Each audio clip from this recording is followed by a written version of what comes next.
और अभी आपको बताएंगे सोने की कीमतों ने नया रिकॉर्ड बना डाला। पाकिस्तान में सोने की कीमतों में शानदार कमी आ गई। सराफा बाजार में खरीदारों के अंदर वाज़ेह फर्क नजर आ रहा है। 24, 22, 21 और 18 कैरेट के नए रेट्स आपके साथ शेयर करते हैं।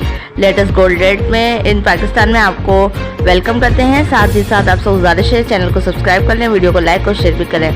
आज फी ग्राम सोना 24 कैरेट का रेट 16,800, 22 कैरेट फी ग्राम 15,400, जबकि 21 कैरेट फी ग्राम 14,700 रुपये की कीमत है। 18 कैरेट फी ग्राम 12,600 रुपये आई है। फी तोले के हवाले से बात करते हैं तो फी तोले के हवाले से 24 कैरेट आज 1,96,800, 22 कैरेट 1,80,000 और 21 कैरेट 1,72,000, जबकि 18 कैरेट 1,47,600 रुपये नया रेट आया है।